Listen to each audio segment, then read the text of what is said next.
హ్యాపీగా ఇక్కడి నుంచి తిరిగి వెళ్ళచ్చు.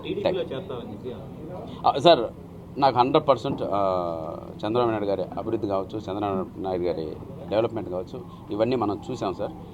100% నాకు టీడీపీ నుంచి ఆఫర్ ఉన్నమాట వాస్తవం.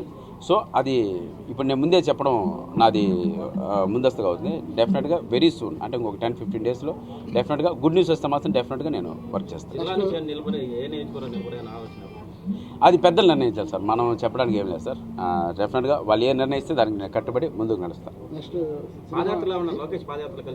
కలిశాను సార్, కలిశాను, బ్లెస్సింగ్స్ తీసుకున్నాను, అన్నీ జరుగుతున్నాయి. బట్ ఇంకా మనం 2 ఇయర్లీ అవుద్ది మనం మాట్లాడడం. అదంటే నిదానికి పెద్దలు డిసైడ్ చేయాలి.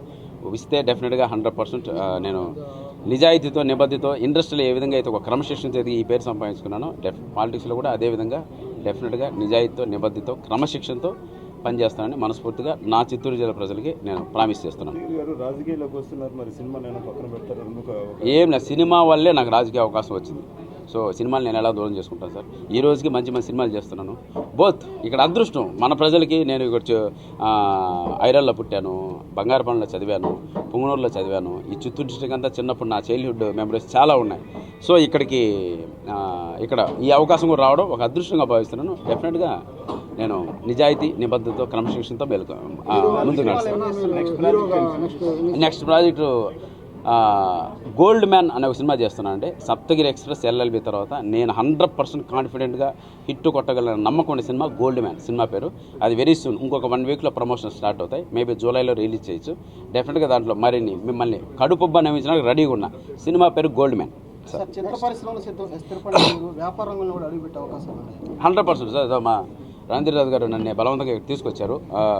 ఫుడ్ బిజినెస్ చేద్దాం, మీరు డిఫరెంట్ ప్లేసెస్ తిరుగుతుంటారు కదా అని. ఏదున్నా నిజాయితీ చేస్తే సక్సెస్ గ్యారంటీ అన్న. నేను కష్టపడ్డవాడిని, కష్టపడి ఈ స్థాయికి వచ్చిన వాడిని. ఏదున్నా ప్రజల కోసం 100%. మనకు రూపాయి లాస్ అయినా, ఎందుకంటే భగవంతుడు నేను హైదరాబాద్కి వెళ్ళినప్పటికీ నా బ్యాంక్ బ్యాలెన్స్కి ఇప్పుడున్న నా దీనికి 100% ఆ వెంకటేశ్వర దయ వల్ల నేను మంచి పొజిషన్లో ఉన్నాను. 100% నేను హ్యాపీగా ఉన్నాను. అంటే 250 రూపీస్తో నేను హైదరాబాద్ వెళ్ళాను. ఇప్పుడు ఇంత పేరు సంపాదించుకున్నాను, కొంత సక్సెస్ సంపాదించుకున్నాను, చాలా హ్యాపీగా ఉన్నాను. సో డెఫినెట్గా ఆ నిజాయితీతో ముందుకు నడుస్తాను.